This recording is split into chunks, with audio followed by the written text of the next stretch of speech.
turn off microphone. I don't want to speak. Come on. There we go. Turn the chat on so we can see.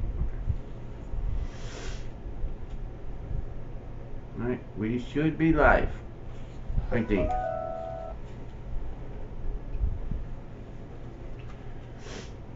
Then you may have to refresh it. Also, I would check your volume to make sure. There we are. Yay, we're live. Hey guys, Craig, Tyler, Rose. Hey Hello, guys. and good evening. Welcome to our home. So, sorry for changing the streams around and always and constantly changing the times. I was trying to not interfere with our friend Liz's stream, who she is currently wrapping up her. What was it? Her Theater 101 stream. Yep. They just covered the musical Waitress.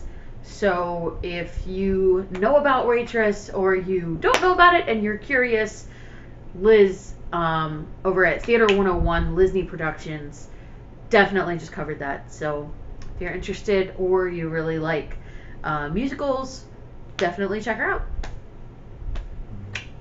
And hey Craig, and good evening to you, Rose. Fellow mortal. Fellow foolish mortal. I am quite foolish. Yeah, me too. You're so weird. Oh, you love me. So, welcome to our Q&A. We're going to give a little bit of time so that more people can come on in. Guys, definitely share out the stream. Let's invite people into our Q&A sesh. And once again, I'm sorry for all the confusion today, guys. Stephanie and I were running errands, and I got my second shot yesterday. She just got hers today. And I didn't want to go to the park just in case, I had any adverse side effects. Which, the only side effect I have right now is a sore arm at the injection site, which is what I had the first time. And the guy who gave me my shot was all like, if you didn't have any side effects the first time, you're probably not going to have any now. I was like, you know what? Okay. If a sore arm is all I get out of it, I'll take it. Yeah, so just to play it safe, we're taking a week hiatus from being in the park. Now, I will be at Universal for a little bit tomorrow morning because they're opening up the Jurassic World Tribute Store ahead of the Velocicoaster opening. But I'm probably only going to be there for like an hour or two at most. Craig, thank you so much. My ear collection is not nearly as large as I want it to be, but unfortunately I don't have the wall space for a massive collection.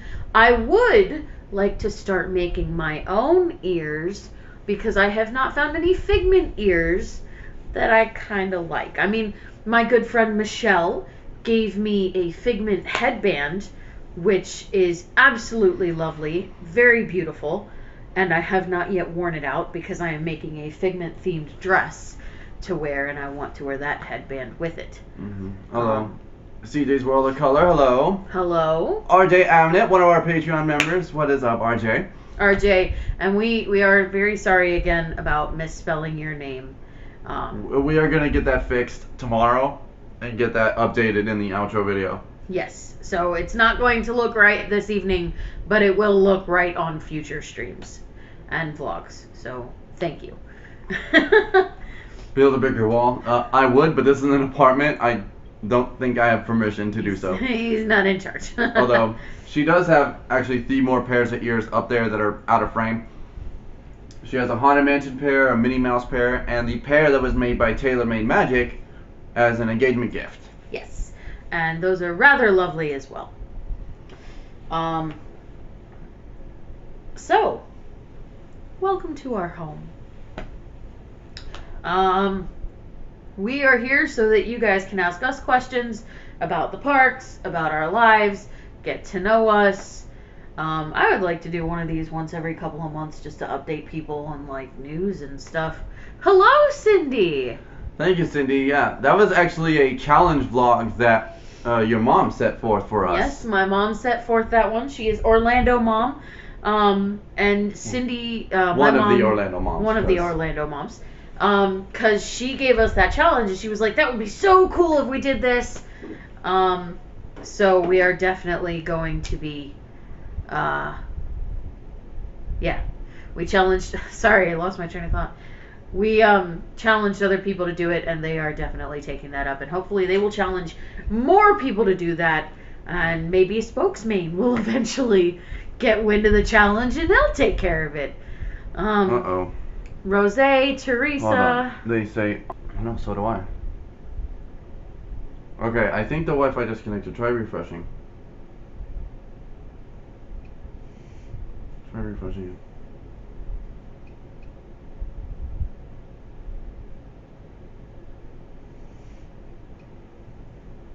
Okay, I think we're live again. Okay, we're back. RJ and CJ say we're back. Okay, here Sorry, we are. guys. Sorry about that. So, where was I? Anyway. You were talking about the challenge video. The challenge video. Hello, Amanda. The challenge video that we did, my mom set that forth for us, and we thought it was really cool. We thought we'd share it with you guys and, like, challenge other people to do it, and maybe it'll get so big that Spokesman will do it. And Prince Charming Dev. That would be awesome. Justin Scard. Ooh, yeah. Maybe Justin Scard will do it. And if Justin Scard does it, I will die. But Rose, you're going to be in Animal Kingdom tomorrow. That is fantastic. I say whether or not she's stream. I say yes, you should live stream. Definitely. I support it 100%. We will watch because we're both off work tomorrow. Absolutely. Although we actually have some exciting news. What your mom just told us today. We should tell them. No, not that news. But what we can tell you is today we both went in and finished our paperwork. We are now, you want to say it with me? Mm-hmm. 1, 2, 3. Disney cast members. Hey. Yep. So we went into the casting building earlier this morning, and we finished. Early. Yeah, very early. And we finished all the, what they call onboarding. So that's out of the way. They took our pictures for our IDs. They did our fingerprints for our IDs. We are officially Disney cast members. Yeah. Now all we have to do is traditions. And I go before he does, so I will be able to tell him all about it. Mm-hmm. So yeah, hers is on the 1st, mine's on the 5th. But we can now officially say it. Mm-hmm. Because for a while there I wasn't quite sure. And then, I figured they wouldn't make me an ID if they weren't going to give me the job. Mm-hmm. So, after so many years of, personally for me, I have wanted this for nearly 25 years, which, would make me 5 at the time of learning that I wanted to spend the rest of my life at Disney. So, for several years of my life, and not all of them have been good, I have clung to the dream of working in Disney, and now I have finally achieved it, and I am so happy. Excuse me. And I feel like Mike is really happy about it too. I am. We are both very excited, and we should have some other awesome news coming pretty soon. Hey, Christina. Hi, Christina. Christina from Theater 101. And Teresa, that is wonderful. I hope that you get it. Yeah, and Teresa, don't be nervous. Like with the video chats, they were very simple and. It was basically, hi, do you want this job? This is what we have available. Mm-hmm. And then you decide whether or not you want the job. Mm-hmm. Although we should also have some other exciting technical news, yes. Technical news coming soon for the channel. But on Friday we will reveal that. Yes. So. Now, it'll probably be another week or so after we get them before we can use them, because I need to get the necessary necessities taken care of. Yes. As well as some other technical stuff for the new equipment. But, so in about 2 weeks we should have higher quality, better quality streams coming out to you guys? You go first, honey. We are both working in food service. So I am working at Magic Kingdom, and Mike is working at one of the resorts, which we will not say for, privacy purposes. Mm-hmm. And I will not tell you which restaurant I'm working at, but when you go there, you're going to have to come find me. I promise you, I'm not as far from the front as you think. And see, I will not say which resort specifically I'm going to be at, but I'm at one of the value resorts, right? Yes. So I'm at one of the value resorts. So if you guys ever stay at a value resort, try and find me. You're so cute. This is turning into like, well, where's Waldo? But it's Mike and Steph. Where's Mike?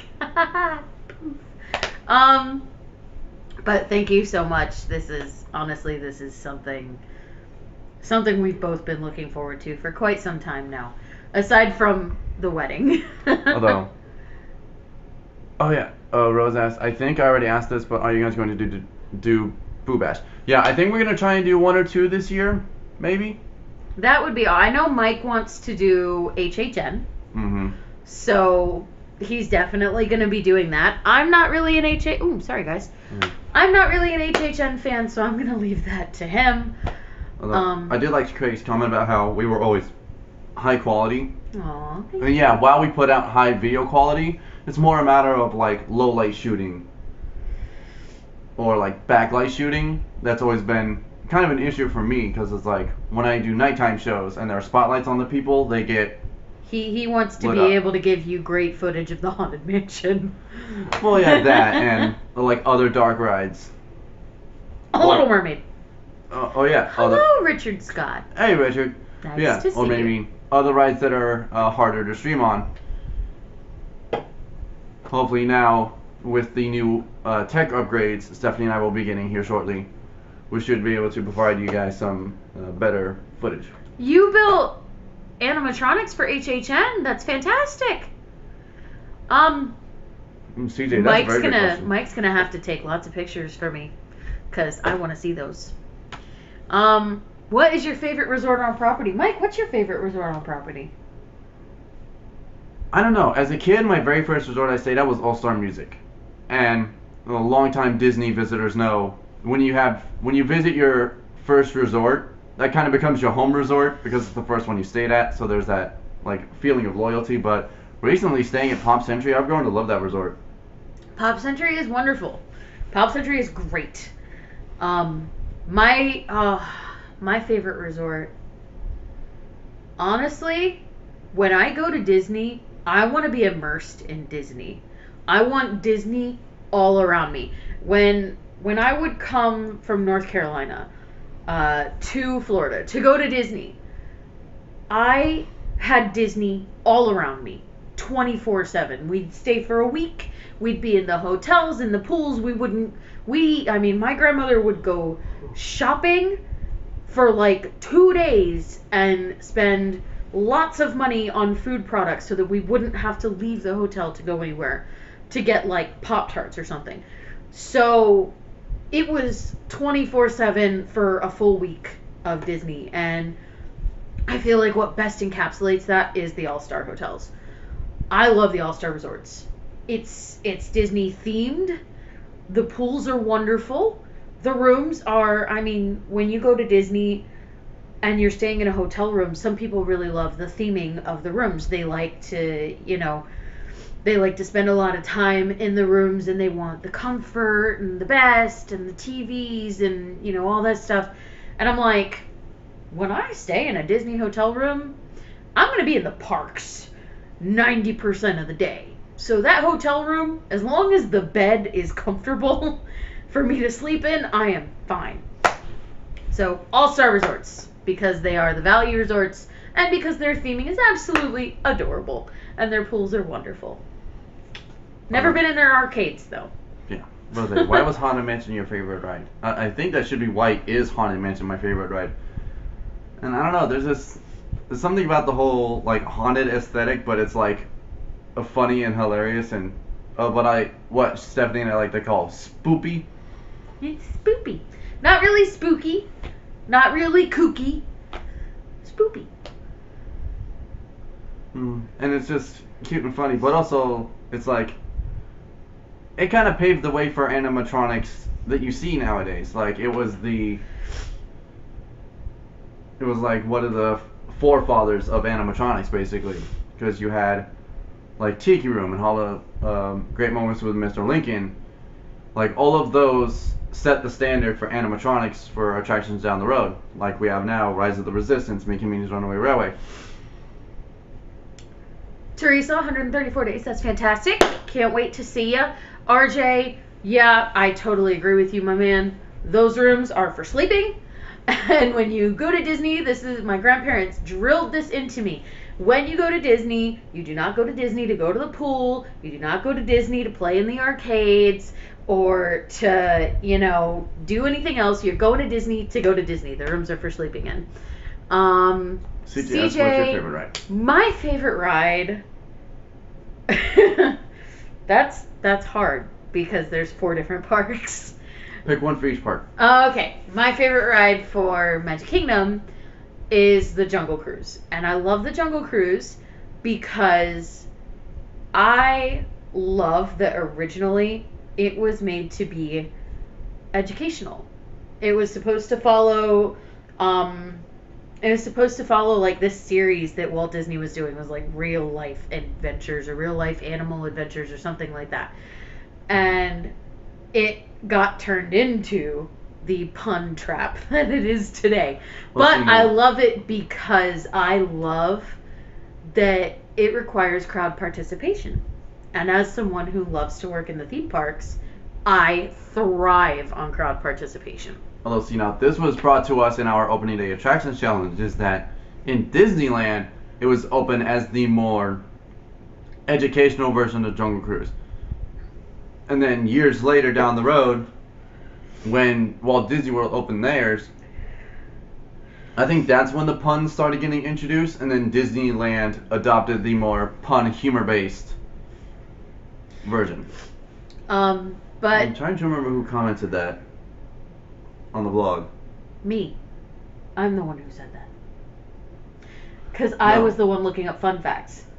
There was someone who commented on the video. Oh, okay. Saying that you got the fact wrong. Oh, sorry about getting that fact wrong. Hello, Destination Disney Vlogs. CJ, that is awesome. And we had Rose. Rose asked what our favorite mythical creature is. That's a wonderful question. Nobody ever asked me that anymore.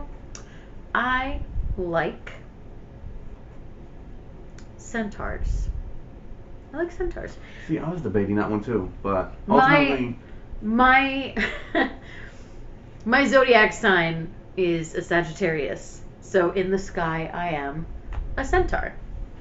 Which is awesome. Bet you guys didn't know that. See, me, I was going to say centaur or dragon, but I was like, well, that's kind of cliche. Dragon's pretty cliche. Yeah.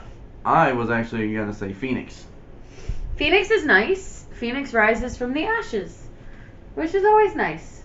To be resilient. Rebirth, renewal, fresh starts. Mm-hmm. Now mine's just like the guy with the arrow. A dragon, because you love Maleficent. Well, see, there you go. That's fantastic. Well, I'm going to ask you this, Rose. Original Maleficent or Angelina Jolie Maleficent? Or Once Upon a Time? Maleficent. RJ says gargoyles. Gargoyles are the best. Yo. Okay. Are we talking like the animated series, or are we talking like Hunchback of Notre Dame gargoyles? Because if you're talking Hunchback of Notre Dame gargoyles, we gonna have a talk. Well, see, because that's what I was talking about. I was just about to ask, who here remembers the actual Gargoyles TV series from like what, the 80s or 90s? What was it, 90s? I think it may have been late 80s, early 90s. Yeah. See, RJ says the series. Okay. We're good. We're good. Oh, I'm so dumb. I mean, all the series that came out back then were great. You had Chip and Dale Rescue Rangers, you had DuckTales, you had Gargoyles, you had Bonkers, you had Goof Troop. Bonkers was fantastic. Actually, I remember, you want to talk Disney history.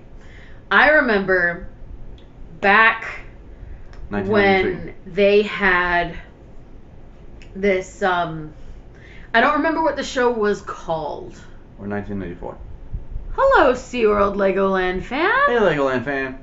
Nice to see you. Welcome in. Okay, she likes all the Maleficents. Now, Rose, I'm going to ask you this real quick before Stephanie rambles. Rank your Maleficents from favorite to least favorite out of Angelina Jolie, Once Upon a Time, and the original animated Maleficent. Hey, Liz. Hello, Liz. We were bragging about you. Yep, guys, Lizney Productions. Go check her out. Her channel's down in the description, actually. I think it was back when Toontown was called Mickey's Starland, back before it was Toontown. Yes, Liz. Yes, I did several times. Yes, she swapped me a good probably 5 times. Hey, Michelle. Hi, Michelle. So yes, back before Toontown was Toontown, at one point it was called Mickey's Starland, and they had this afternoon show where the hostess, CJ, her name was always CJ. She was, and this was like 90s, so we're talking like she was wearing the leotard tights with, you know, the mini skirt and the big sweaters, you know, and it was, her hair was in like lopsided pigtails. No, it was like a lopsided ponytail, and her name was CJ. And the whole goal was we were looking for Mickey Mouse, okay, because Mickey Mouse was supposed to come out on this show. It was a whole big thing. And a lot of other characters would come out, and they would either help CJ or be dancing with Mickey Mouse because CJ was backstage looking for him. So you had, at one point there was Bonkers, Chippendale from the Rescue Rangers, Goofy and Max from Goof Troop, Baloo and King Louie from Tailspin. That's the one I was missing. Tailspin. And they were, and at one point Darkwing Duck came out. Oh, and I forgot Darkwing Duck. Yeah. And it was such a cute thing, and I only remember watching it because my grandparents had the big, huge movie recorders, and they recorded it onto tapes for me, and I used to watch. That was my first time ever in Walt Disney World, and I remember watching a video of that show and just being like, wow, this has really changed. Before we get to CJ's question, Rose says, Once Upon a Time, Angelina in the animated.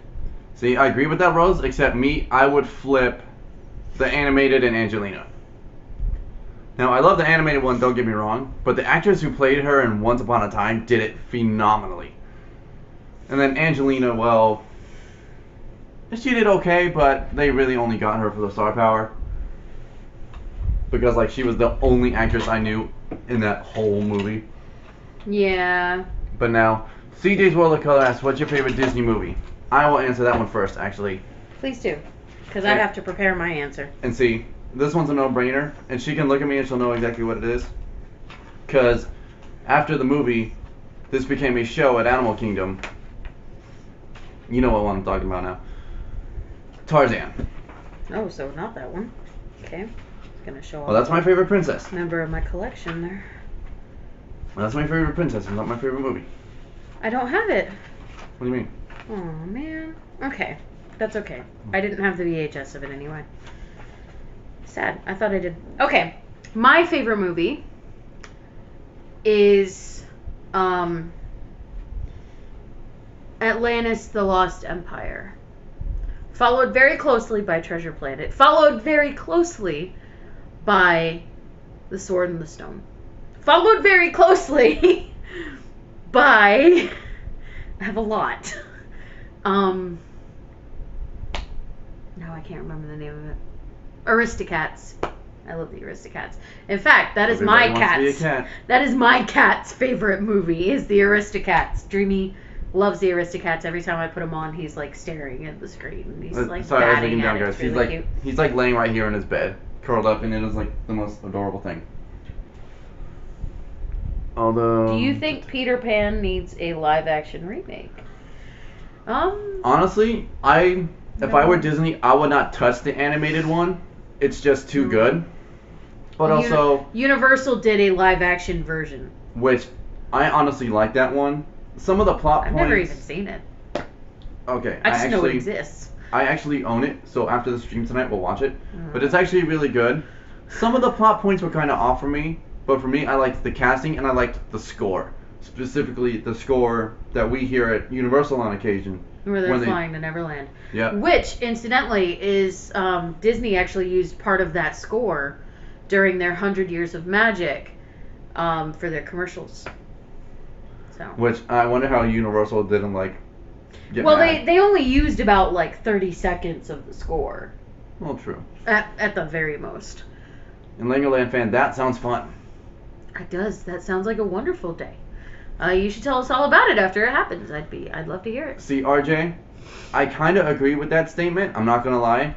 You guys may get mad at me for this, but like, I drew the line at The Lion King, if I'm being perfectly honest, because they say it was a live-action remake, but it's not, because all of the animals are CGI. It's not like they took real animals and just put the mouths on them like they did for some of the early movies, like Dr. Dolittle, the Eddie Murphy, and Men in Black.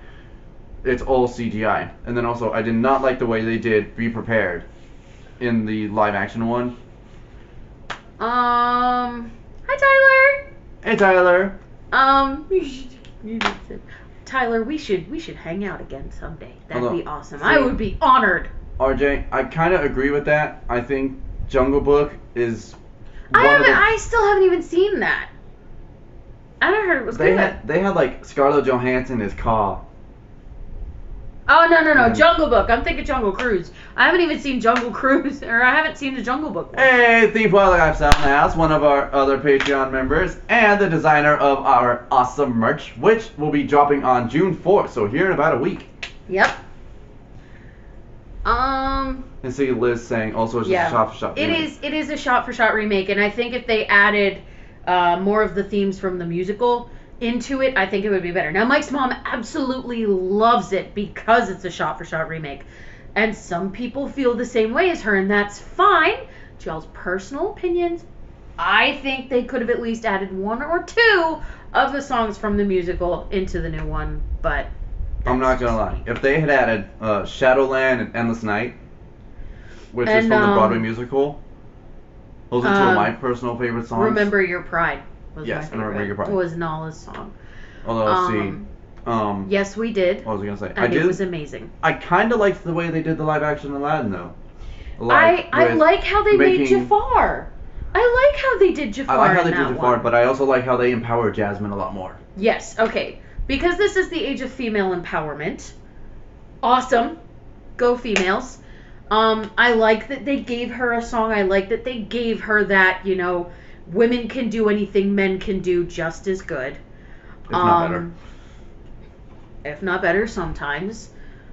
But I like on that one, I like the fact that Mulan was different from the animated. But we'll get to that in another topic. Oh no, we'll get to that next. I love that they gave Jasmine the empowerment. They didn't just make her angry because she's a princess who has to get married. They made her angry because her mother's homeland was constantly being threatened because she wasn't allowed, again, to make her own choices, which carried over from the animated. Even though she was the best person to run the kingdom because she knows the kingdom. And I love how they alluded to the fact that before her mother died, she would have had her freedom, but her mom's dead, so sucks to be you, I guess. I don't know. So the live action Mulan. As soon as they released the trailer and they said there was going to be no Mushu, no Cricky, no songs, I was like, no, I'm sorry. You've been doing the live action remakes with the songs, including some new ones or ones from the Broadway shows, and now all of a sudden you're just cutting all that? Well, with Mulan, they wanted to stick closer to the original lore, which I think they tried to do. I'm not familiar with the original legend. This comment right here. Thank you, Rose.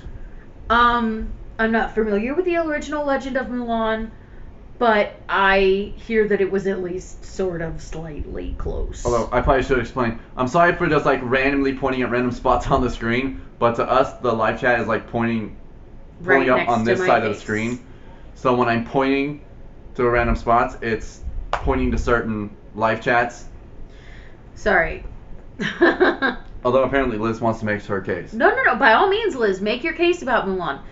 They promised us something amazing about live action, and we got sort of action-y, but maybe not the most action that we could have gotten.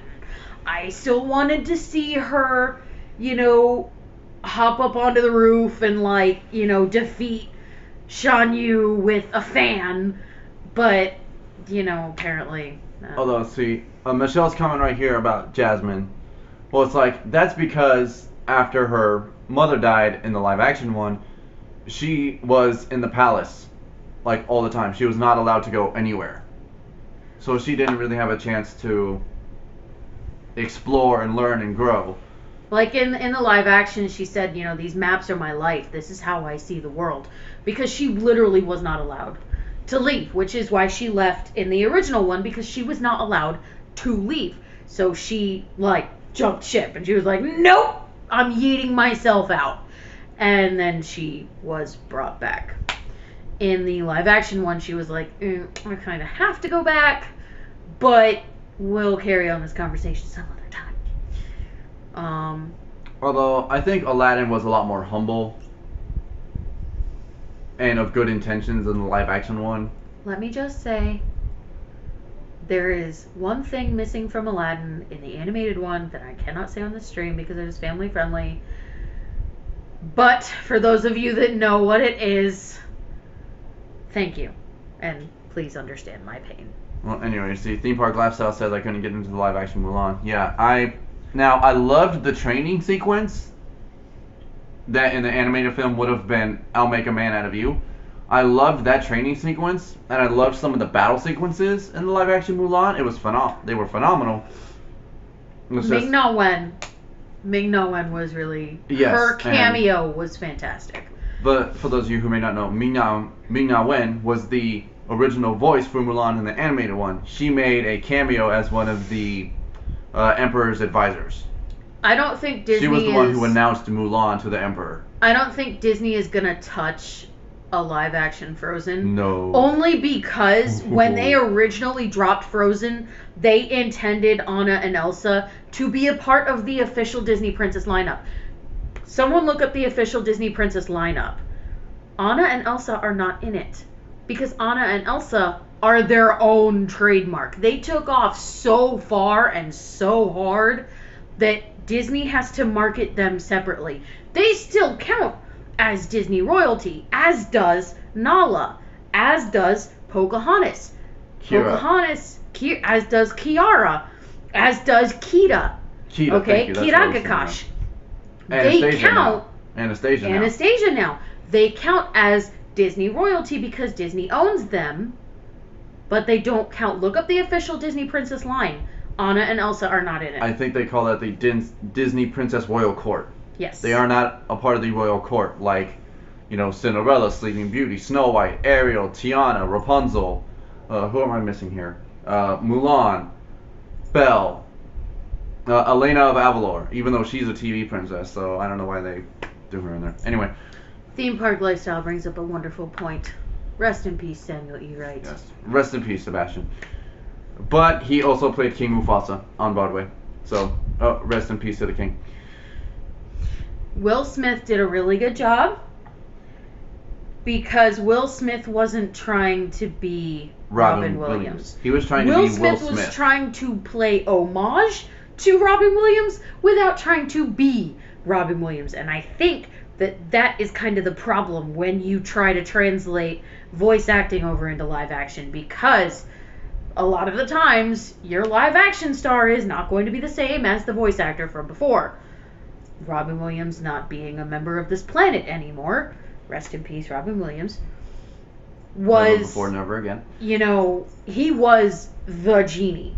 Okay, he is the genie. That's him. He is the genie. He is 10,000 years will give you such a crick in the neck. Wrong quote. You should have used this one. Often imitated, never duplicated. Will Smith is I like the top knots, the little cherry on top. He's Will Smith. And But he didn't also- try to be anything other than what he was, which was fantastic. Although, see, this brings up a good cultural point, is that the dragon is a native to the Chinese culture, whereas the phoenix is native to Greece. True. So maybe they weren't too, I don't. I think Disney kind Honestly, of flopped with that one. I'm not gonna lie, the animated Mulan was more culturally. I'm not actually sure which made more money. I think Onward made more than Mulan. In fact, I'm gonna look that up. Oh, it was definitely Onward.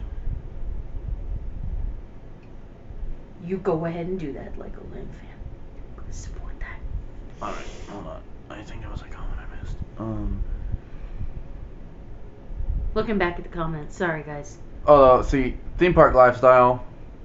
As long as the live action Little Mermaid is better than that horrible TV special they did. Oi! Oh wait, no, you mean the TV special. I thought you Yes. meant the TV series. No. The series was great. No, the TV series was great, but I mean, obviously, I'm talking about the one with Auli'i Cravalho and who did Ursula? I don't even know. Anyway, I'm not looking it up. I'm looking up something totally different. I know. But anyway, what I was trying to get at is the one with Auli'i Cravalho playing Ariel and John Stamos as Chef Louis. Auli'i is a phenomenal singer. There's no denying that. But the way they whitewashed her skin to make her appear white, and then some of the other casting choices, I just did not like it. It was like a white. It was somewhere between the Broadway show and the stage show that's currently not running at Hollywood Studios because of social distancing. But that's where that TV performance kind of. Okay, so apparently Onward made 142 million, rounding up. And Liz says Queen Latifah was Ursula.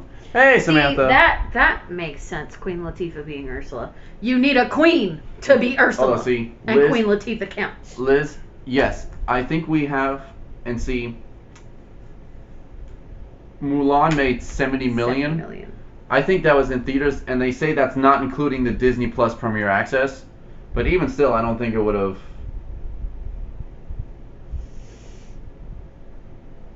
It made less than Onward, okay? And nobody half. talks about By Onward. half. Nobody talks about Onward. Onward was great. Onward was a fantastic way of representing, that not every family is, traditional. Sometimes, one sibling raises another, and that's okay. Sometimes it's a single mom. Sometimes it's two moms. Sometimes it's two dads. Sometimes Also- it's four parents. Also, Onward was funny and played up the whole D&D angle, and I love D&D, so Although, I would be Ursula. Liz asks, "Have you seen Dumbo, the live action one?" No. I've seen it once or twice, and it's okay. But obviously, now there are some aspects of the live action one that I like better than the original. For example, the representation of the crows in the original Dumbo. And Disney has acknowledged this now, along with a lot of their other films from, those early years, is that it is culturally insensitive. Song of the South. Well, that too. But anyway, that I like that the live action one was more culturally sensitive and not as offensive. But I mean, the animated Dumbo was just so sweet.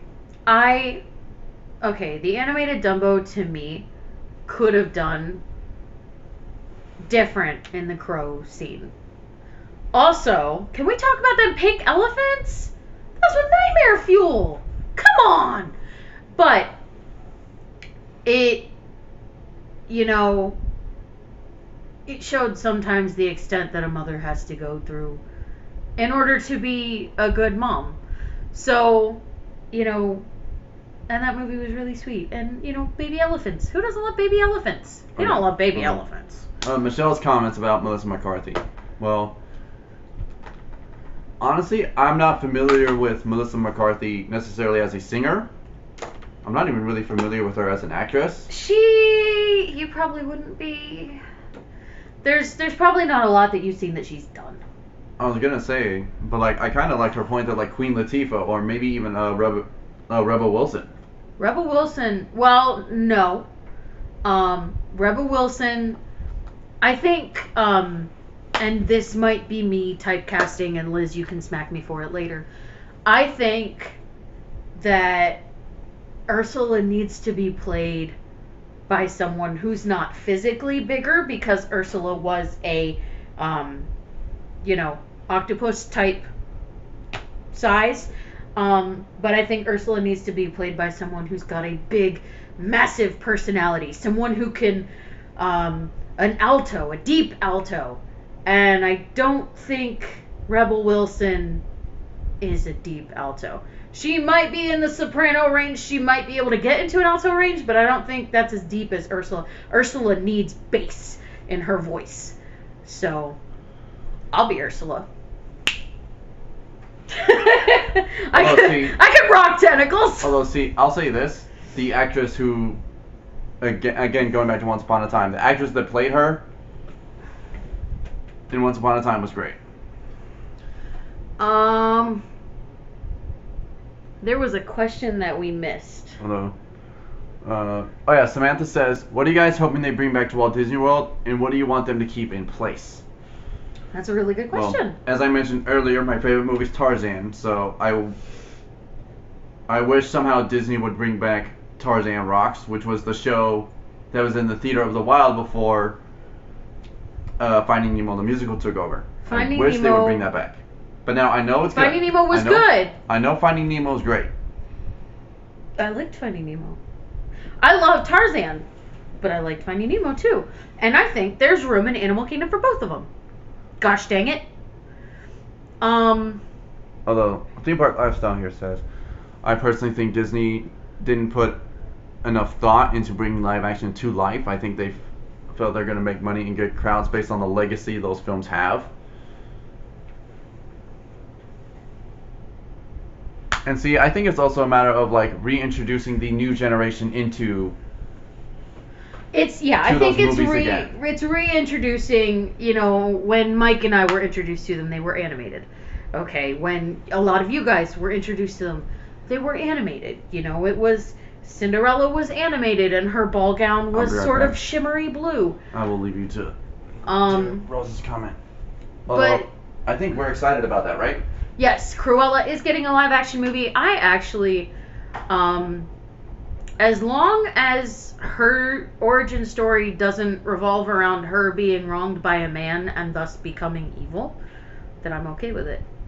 Because I think that there are many more ways a woman could get angry, and I'm fine with that, because the anger of women is usually laughed at, unless it's your mom who's angry at you, in which case you don't laugh and you're just like, yes mom, whatever you say. But the anger of a woman, I feel, in today's society is usually laughed at, and women are told, oh my gosh, you're so sensitive. And guys, women are people too. We get angry just as much as anybody else. I stub my toe, I'm gonna curse. But that's just me, like a sailor. But yes, I am kind of excited for Cruella, actually. Mike and I have been binge watching Once Upon a Time, and we just got up to the part where Cruella has entered into Storybrooke. Spoiler alert. But I always liked her, I thought her fashion sense was pretty cool. And then her car, okay, can we talk about her car? Her license plate literally says devil. So, And you know what? When I was a kid, yeah, Cruella scared me. Especially that scene where she was driving and then her eyes went, they did that crazy thing with her eyes. That was crazy. And that was crazy. And that scared me a lot as a kid. And the other villain who scared me a lot as a kid was Frollo. Okay, Frollo was a very real monster to me. Sorry, Liz. I think Liz is going to put us in the doghouse. Sorry, Liz, my queen. I apologize. Put me in the mirror and I will see things for you. Although, see, with this person's comment about if her name is actually Cruella, Liz, I think in the live action movie her name isn't Cruella at first. But then she becomes Cruella, which I think is fantastic. She chooses to be Cruella. She makes that choice on her own. It's not something that's forced on her. It's not something that she sees as a way of, this is the only thing I have left. It's her. This is what I want to do. I think it's her like putting her foot down and saying like, I'm tired of people walking over me. Mm-hmm. Darkwing Duck. Darkwing Duck. Frollo. Frollo terrified me because a little bit of tragic backstory here. I grew up with a Frollo, except, ironically, it was a she, and it was very much sort of a Frollo situation there. So I grew up being terrified of Frollo, but the Frollo that I was the most terrified of paralleled the Frollo that was on the screen. Although, see, Liz, I agree with that comment that the Georgina Haig was a great Elsa, but can we appreciate Sebastian Stan as the Mad Hatter? That guy liner, though. Yeah, see, Colin O'Donoghue, who played Killian Jones or Captain Hook, he looked great in the guy liner and like the all black and everything, but man, Sebastian Stan rocked it first. Yes, I remember the Black Cauldron, and actually, that was Mike's most terrifying villain. Yeah, I'm not gonna lie, that movie scared the daylights out of me as a kid. Like, whenever the Horned King got angry, and you could actually see his eyes, and they turned that dark red color, and you could see his teeth, and it was like, it was chills. Mike apparently had nightmares for weeks about that. His mom likes to tell me that story. No, going off Disney here, a movie that gave me nightmares for weeks was John Carpenter's film The Fog from 1980, but that's a whole nother thing. See you later, RJ. Have a good night. Later, RJ. And yes, Aaron, he has accepted. Aaron, you need to stop. Well, Liz, she's not the evil queen. She's the good queen. Spoiler alert for anyone who hasn't seen it Once Upon a Time. But if you haven't... What park was he at? Oh, the Horned King. Or Frollo. Frollo was often found in Hollywood Studios, which used to be Disney's MGM Studios, back when Disney had the rights to MGM. Oh yeah, because they used to have a stage show from Hunchback of Notre Dame that included live actors and puppeteers. I remember watching that. I remember there was a juggler who would perform before the show, and his name was Matt, and I got his autograph, and his autograph literally said Matt the Juggler. Boom. Disney history. Although Amanda, if you're referring to the Horned King, he now appears in a ride. I think is it Shanghai or Tokyo or Paris? They actually closed that ride down because it was far too scary. They shut that down. He's actually an animatronic that is no longer there. So there are. This was. I think it's TPM Vids. Does like this whole segment on animatronics that are no longer there, and he also covers a phobia which some of you may have heard of, called submechanophobia, which is a fear of submerged animatronics, which I think is fantastic. That's a terrifying fear. I get that. But submechanophobia means if you go on Finding Nemo or the now extinct 20,000 Leagues Under the Sea, and you see those animatronics out the window, you are going to lose your mind. TPM vids are very informative. I actually just got Mike into, what was it? Amusement Labs, where they actually show you how your favorite rides work. And now the Horned King. The Horned King. I think he was I think it was Shanghai or Paris. I think it was Shanghai, because they actually had, they had this thing. It was, okay, so the premise of the Black Cauldron is a little bit like a watered down version of Lord of the Rings. Okay? They take a magical object, they have a sword that glows, they have to get rid of this magical object one way or the other, and, the most kind-hearted soul is the only person that could do it because they won't be turned by said magical object. And see, Rose just commented, he was in the tour of the Sleeping Beauty Castle. Yes, and I believe that's because That's the at castle... Disneyland. Sorry. Aw, Aaron! Aaron! Our Disney World fix with a $2 super chat. Thank you, buddy. Hold on. Rose, I think that's because in Shanghai it's Sleeping Beauty Castle as well. Yes. There are like what, two or three Sleeping Beauty castles? We can look them up. There's a lot. But yeah, they actually had an attraction where you would go through this sort of cave and you would defeat all these villains with this magical sword, and then the last one you had to defeat, I think, was the Horned King.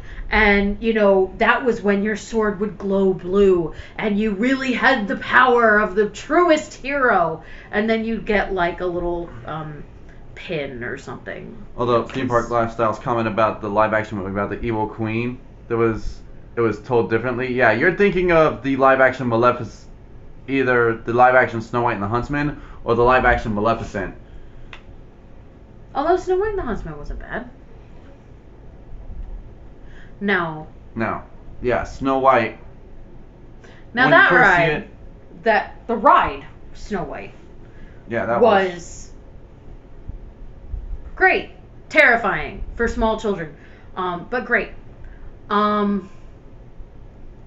The further adaptations of Snow White, and then, Walt's actual original Snow White, yes, they were very scary. But he had a basic plot, was you got the beautiful girl, you got the man, you've got the evil witch, and, then you have a good movie. Because back then, that's all it took. But then when the ride opened in Disneyland and subsequently Walt Disney World, excuse me, when you were riding, you were basically Snow White. You were seeing it for her You were seeing it from her point of view, which is why Snow White wasn't in the ride. And that's why it appeared so scary, like when you were going through the forest and such.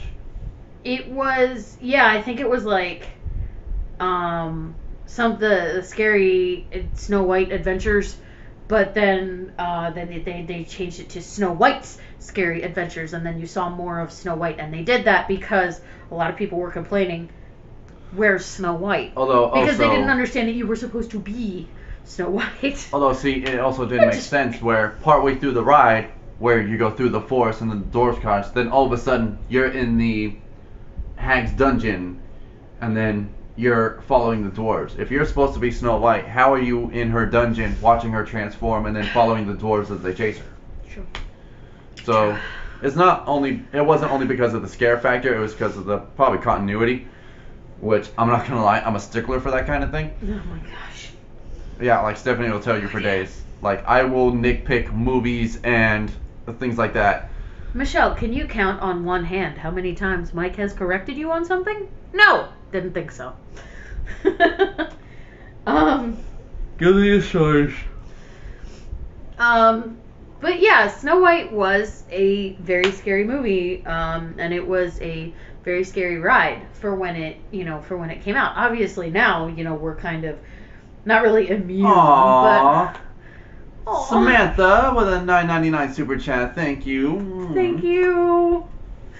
You guys are so cute. Seriously, you guys are gonna make Stephanie cry. You made me cry.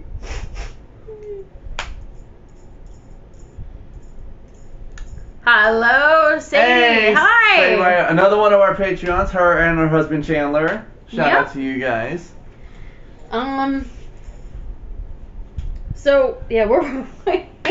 Hey, theme parks and more in the house. What's Hello, going on? hi. I think that's my buddy Colin. I think I met him when I was hanging out at Velocicoaster one day. I think he was vlogging there. Possibly. Ooh. What do you think is more scary, the old hag or the horned king? Good question, Rose. That's a good one. Happy tears. Happy tears. Happy tears. Tears of love.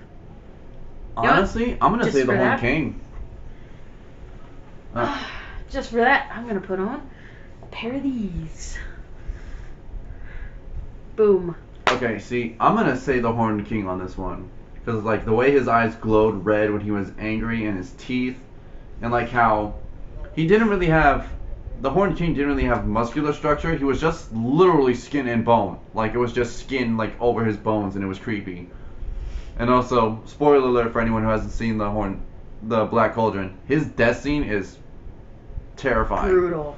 Yeah, it is brutal. Brutal. Although, see, Ho hum, the tune is done, the words don't mean nothing. Alien Encounter. Yeah, that ride used to scare the, pardon my French, the HE double hockey sticks out of people. I think kids and adults alike. Actually, the worst thing about Alien Encounter was the seats. They had like the overhead thing that you had to like put the harness thing over your head to keep you in the seat. Why they needed to keep you in that seat, I have no idea. They could have just used a seatbelt. Well, see, but I think that also had the thing that had the push for your shoulders. It had the things for your shoulders, and they did this with Alien Encounter and with Stitch's Great Escape, was that the alien would bust out of his containment unit, everything would go dark, and you would feel and hear and smell. You would feel, hear, and smell this alien just everywhere. And at one point, the alien was like traipsing over your seat backs, and it would push down on your shoulders. As if it was walking across you. So much. But then, like, and that's the worst part. And then, see, they would use those misters that would spray the scent of the alien, like his breath, in your face. And they would spray water on you, like as if he were drooling on you. And it was creepy. And with Stitch's Great Escape, instead of, his breath being foul, they made up a little bit in the story where, someone had a chili cheese dog for lunch and he stole it and ate it, and then burped chili cheese dog, and that was all you smelled. And you walked out of there gagging. And it was... And you would not go to your hot dogs or chili for... It was so bad. But I don't think I actually answered this. If I could bring something back, at least in the Magic Kingdom. Okay. Real quick though, honey.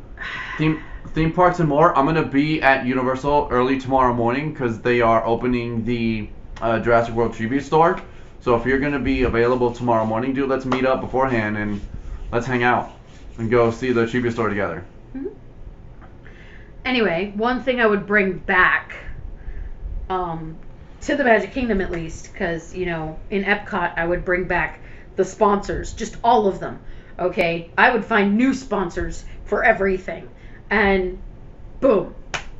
But for the Magic Kingdom, I would bring back the timekeeper, because what a lot of you don't know, if, unless you're me, and you love looking up old attractions, the timekeeper was an attraction that starred the voice talents of Robin Williams and, oh gosh, what is her name?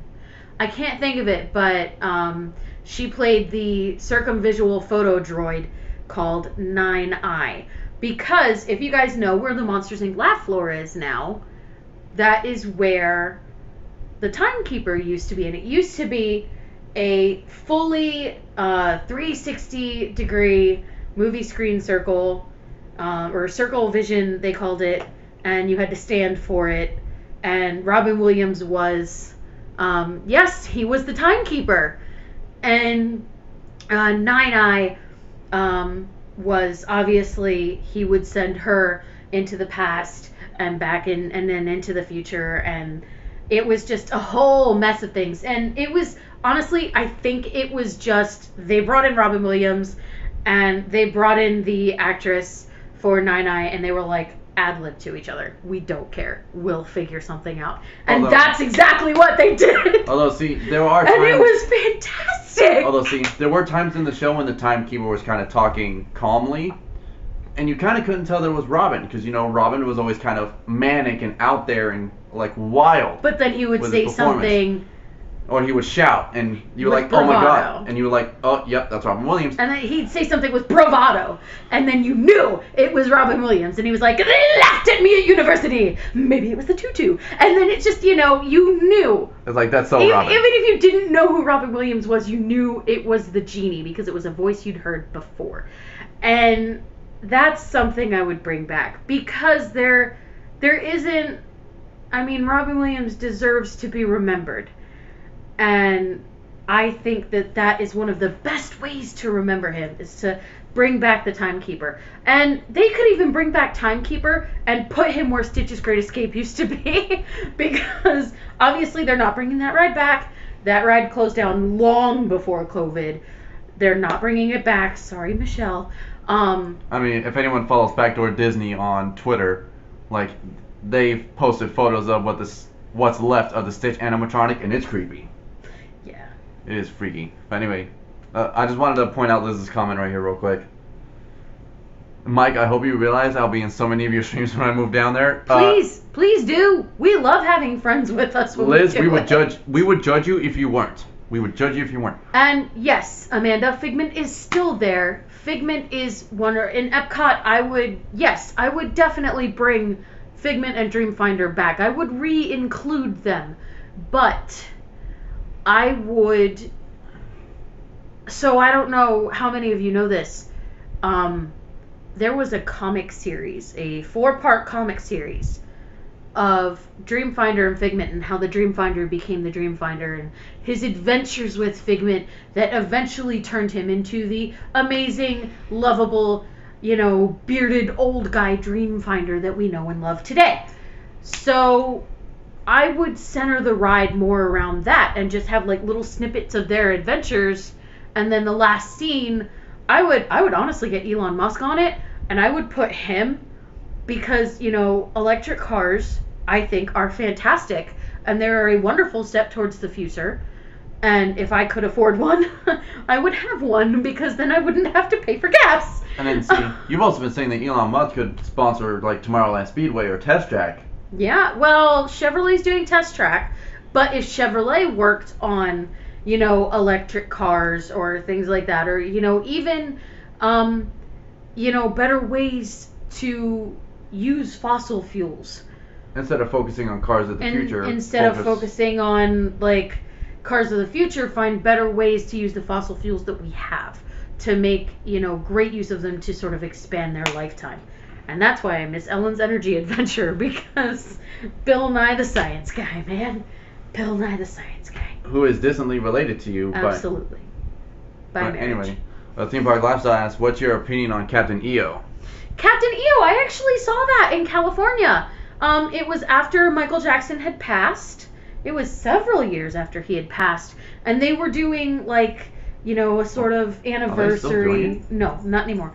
They were sort of doing, like, an anniversary sort of thing for him, which was lovely. And I actually saw Captain EO, and the music was fine.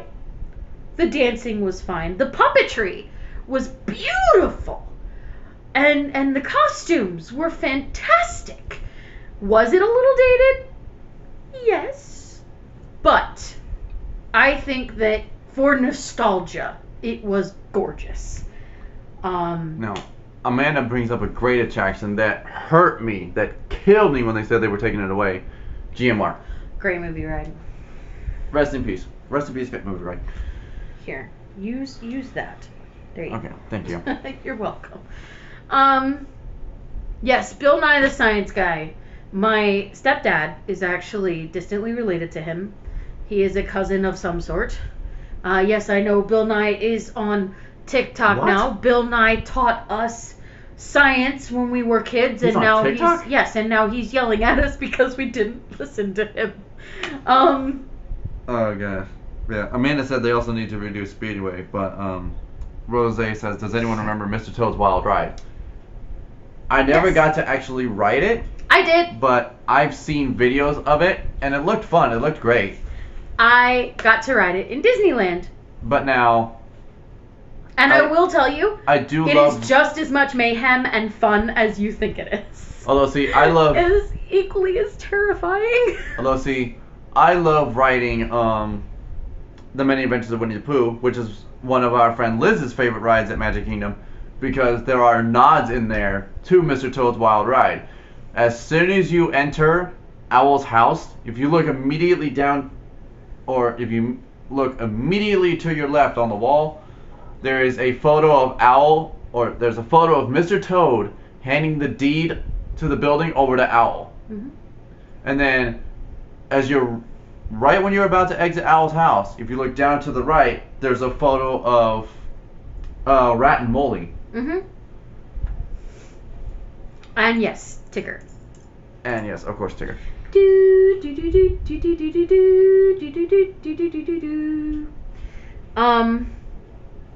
There was another question in here, I feel like. A Hercules ride would be cool, actually. I don't think they're gonna do it though, because, and again, Hercules was made more geared towards boys, which is fine. That was fantastic. However, it was exceedingly inaccurate. Yes, because as a couple who are kind of obsessed with Greek mythology and the actual myths that come with Greek mythology, like, there was so much wrong with that movie. Like, with how they portrayed Zeus and Hera and even Hercules himself. Whose original name was actually Heracles. But that doesn't sound as catchy as Hercules, which is his Roman counterpart. Yeah. However, all that aside, a Hercules and Meg meet and greet would be really cool if they were ever to bring back like a 90s meet and greet. But you've got to have Milo and Keita and Jim Hawkins and Although, hold on, honey. I have to stop you because Liz is giving me a BFF test. What is my favorite part from the Great Movie Ride? Oh, jeez.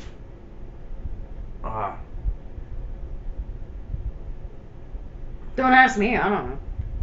I'm going to make a guess, though. Is it the halt, unbeliever? Disturb the treasure of the gods, and you shall all pay with your lives. See, yeah, I was going to say either that or... That's my favorite part. or the scene where you see Ripley in Alien. Or is it the Wizard of Oz? Because that's my mom's favorite. Wait, it's got to be Wizard of Oz. It has to be the Wizard of Oz. A Tangled ride would be wonderful. And apparently you failed the Fred test. I'm sorry, Liz. A Tangled ride would be wonderful. It would be amazing to make fantastic use out of Tangled other than just a bathroom. And don't get me wrong, those bathrooms are gorgeous. But... Okay, see, Chandler, considering how much of a hardcore fan this one is... They would have to do it scene by scene. And they would have to cast it very carefully. Busy getting Disney. Wes and John, those are our buddies. And 10 points to me. Wait, what was it? Was it the Halt Unbeliever? Because, again, that's my favorite part. Yeah, Liz, was it... I have that as a ringtone. Yeah, Liz. So, in the live chat...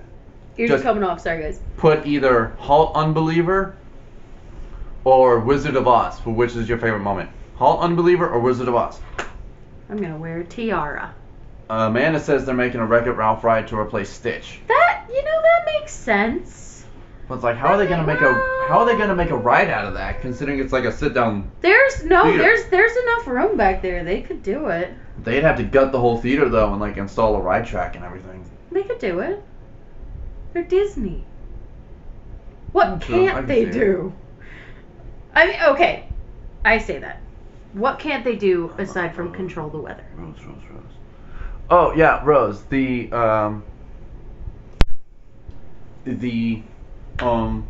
Roger Rabbit ride. Yes, that's still at Disneyland. That is in Mickey's Toontown. Roger Rabbit's Cartoon Spin. Yes, because it used to be a totally different thing. No. I think that's always been there, actually. The one that used to be a different thing was like the Hollywood tour thing, which they then turned into Monsters Inc. But Lizney, have a lovely night, Liz. Have a good night. We love you. Sweet dreams, darling. And yes, Wes, we will definitely see you soon. We want to hang out with you again. And Michelle, to answer your question, that is a very, very special tiara and must be worn on a very, very special day. Yes.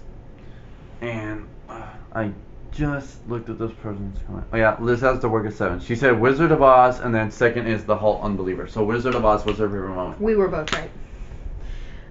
If I had to take a guess of which Wizard of Oz section was her favorite, it had to be The Wicked Witch. Legoland fan, darling, you have a lovely evening as well. Sweet dreams. Don't let the bed bugs bite. Although, see, I have to be up early because I need to be at Universal early. So we are probably going to wrap this up here in the next 5 minutes. So if you guys have any last minute questions for us that you want to know, get them in now.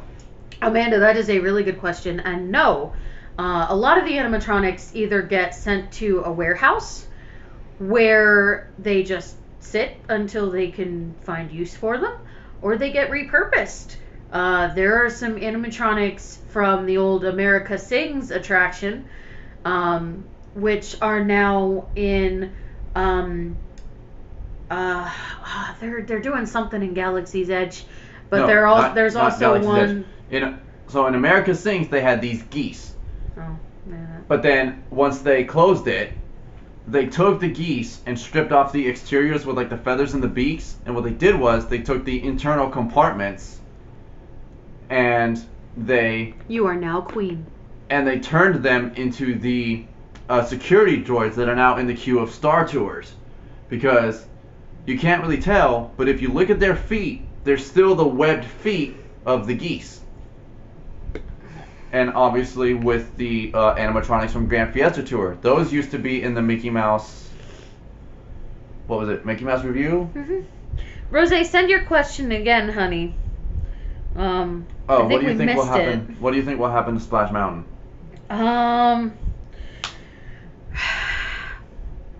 It'll get overhauled. People don't remember what movie it's from. Okay, I say that. People older than me remember what movie it's from. My generation and younger doesn't know what Song of the South is. And if you don't know what Song of the South is, then how are you going to understand the amazingness of Brer Rabbit, Brer Fox, and Brer Bear? You don't, I mean, it's a log flume ride with a cute bear, or with a cute rabbit. That's, ask any child coming off of that ride if they understand the cultural significance of that movie, and they will look at you like you just grew 3 extra heads. Although, see, I'm going to tell you, some of the animatronics in that ride need some major TLC and overhauling. Like the animatronic of Brer Rabbit, when he's hopping, when you first pass Brer Fox and Brer Bear, they call it the $1 Million Rabbit because they spent more than $1 million on that rabbit trying to keep it repaired. But the last like 3 or 4 times I've been Splash Mountain, it has not been working. And then obviously the Brer Rabbit that pops up before you splash down into the laughing place, where Brer Bear has the beehive on his nose and Brer Rabbit's laughing. That one's just creepy. And it kind of just like pops up, and the laugh that comes with it is freaky. Unsettling. Although, the last couple times I've ridden in it, the Brer Fox animatronic that is supposed to be behind Brer Rabbit in the laughing place that captures him is missing. Legoland fan, yes, please take those pictures. We would love to see them. We haven't been to Legoland yet. And have a lovely evening. Sleep well, darling. Well, see, Rose, I think with the animatronics on Splash Mountain, I think they're going to try to repurpose as many of them as possible. Oh, yeah, for sure. They might make them into, swamp creatures or people in, the riverboat scene. Obviously, will most likely stay a riverboat scene just on the bayou. They'll probably turn them into, like, the flamingos and stuff from Dig a Little Deeper. Well, not on the riverboat scene. But now, the animatronics that are going to be like for yes. Tiana, Naveen, Lewis, maybe Mama Odie if she's in there, and Facilier, those are all going to be brand new. You know what I'd like to see? You guys would probably, being the Disney junkies that you are, sorry, you're like crowding me here. Being the Disney junkies that you are, you guys probably know about the Beast to Prince animatronic change in I think it's Shanghai or Tokyo. Is it Tokyo, Shanghai? Someone look it up and correct me. But I think that would be fantastic if they did something like that. when, Tiana and Naveen kiss as frogs and then they're turned into humans because all you needed to do was kiss a princess. And here, we're not going to explain how that effect works when it goes from... I don't even know how it works. I will tell you how the beast to prince transformation works, but I'm not going to reveal it on stream. I think Team PM Viz or someone goes into it on how it works. So, if you want to figure out how it works, go watch TPM Vids. We don't know how to link anything like that also, in here, but Amanda Orlov, the most expensive animatronics is an avatar. Yes, so when they built Pandora, the Navi Shaman was the most advanced audio animatronic that they had ever built. I think it runs on electric. Like, it's electric. It's not like pneumatics or... Yes, it's electric. It's not hydraulic. Yeah, it's not hydraulic or pneumatic. But once they changed Maelstrom to Frozen Ever After, the Elsa animatronic, or I might have this backwards, either the Elsa animatronic or the Navi Shaman is the most advanced, sophisticated animatronic in the park. I think Elsa is, because if the ride breaks down, Elsa goes into B mode, and she'll just stand there and wave at people. Mm-hmm. And like which is cute. If you're stuck right there, Elsa's gonna sit there. And it's like she'll actually look at you, she'll smile, she'll fold her hands in front of her, and occasionally, she'll wave at kids. So that way, if you're stuck at the track switch when you go from forwards to backwards, she'll stand there, wave, and smile at you. That track switch scares the pants off of me, I'm telling you. Because, okay, I remember riding the ride back when it was Maelstrom. And that was always, the part where the trolls were all like, disappear! Disappear! And it was the three-headed trolls, and they were terrifying. Was anyone else terrified of those? I was terrified of those three-headed trolls. And then they would send you backwards, and they were like, back, over the falls. And I think of that every time I go on that ride when it backs you up like that, and you kind of like, because there used to be a set of polar bears on the side, and the rock wall that's there now was gone. So if you were watching from the outside, you just saw a boat backing up looking like it was going to go over that waterfall, and it didn't. And then, you weren't as terrible. You remember seeing that? Yes, to explain it to you guys, when you're standing outside the queue line for Frozen, before you go into the indoor queue, when you see the sign over the door, if you look at that rock wall and the waterfall feature that's off to the left, the rock wall that's kind of set into the rock just behind the waterfall, that used to be the opening where you would see the boat back up, switch, and then go forward again. But obviously now that Frozen is a dark ride, they need the neon lighting to illuminate. They need that black lighting. Because there is something from the original ride in Frozen Ever After. And it's very small and you almost don't notice it. It's the puffins in the end scene, where you see Anna and Elsa standing there together, and Olaf's doing his little thing, and Olaf is actually pretty advanced as an animatronic as well. But the puffins that are there, those were in the original ride. So. Although I want to go back to this comment right here that Sadie asked us, "What's a unique Disney experience on property you've always wanted to have if price was no option?" That's opening up a lot of doors, Sadie. Okay, for me, I'm going to say mine right off the bat. Staying in the Cinderella Castle Suite. Or, that'd be nice. Or becoming Club 33. You know what I would want to do if price was no option? What? And if they did this for adults, the Bibbidi Bobbidi Boutique. Okay, see. I had grown out of that age of being able to wear the costumes and the dresses in the parks by the time the Bibbidi Bobbidi Boutique came out. So I wasn't able to do it. My sister was able to do it. I went through it multiple times, but I was never able to, and I always felt like I missed out. So. Okay, see, at first when you were saying if money wasn't an option, I thought you were going to say buy Disney. No. But anyway, Rose said that TP and Biz says the Shaman is the most expensive animatronic. Yeah, because Pandora came after they were experimenting with the technology. But see, I'm not the only one. okay, but I just want to be pampered and have my nails done in the hair, and then the bibbity bobbity boo, may all your dreams and wishes come true. And then they do sparkles on my head, and I would just, you know. Although, see, I think we are just a little bit past our time, guys, so I think we're gonna have to wrap this up. Anything to say, honey? Yes, Rose, that's actually a good point.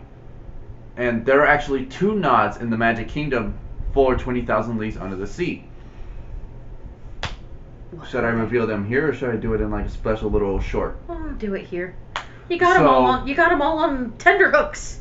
Okay, so obviously where Under the Sea Voyage of the Little Mermaid is now, that was a good chunk of the area that used to be 20,000 Leagues Under the Sea. So when you walk through the queue line of Little Mermaid, there's this little bridge you cross.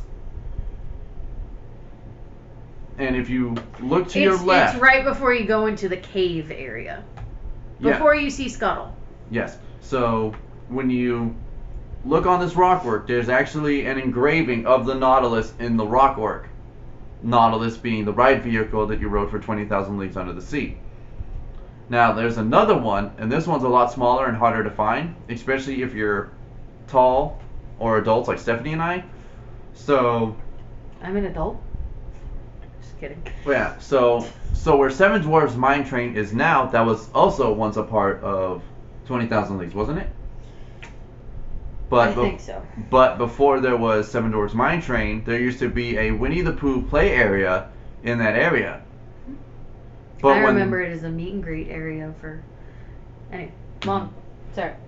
But yeah, but then when they were going to do Seven Dwarfs Mine Train, they were like, okay, let's close Mr. Toad and put a Winnie the Pooh ride in there.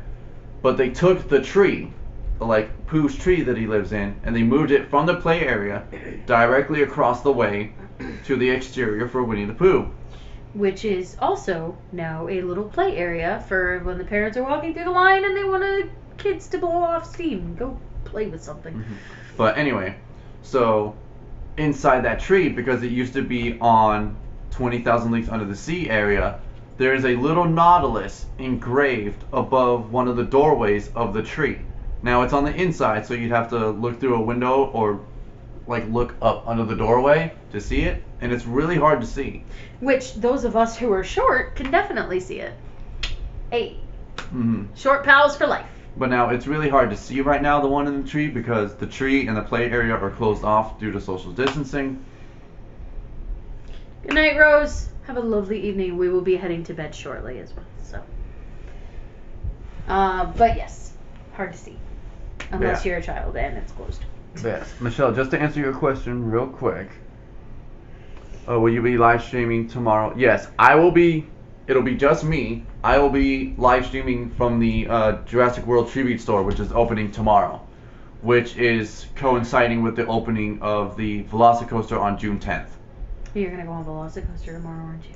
No, but I have a feeling the Tribute Store is gonna have a lot of maybe opening day merch for Velocicoaster, and they're gonna have the special treats and things. So definitely be sure to check that out, guys. I go live tomorrow at 8:30. I'm probably gonna start out in City Walk and then go into the park. And then I'm going to head straight to the Tribute Store because I know everybody's going to want to be there. Excuse me. Anyway, anything to say before we go, baby? Huge shout out to our Disney World Fix and Samantha Beck. Thank you so much for the super chats. You guys are amazing.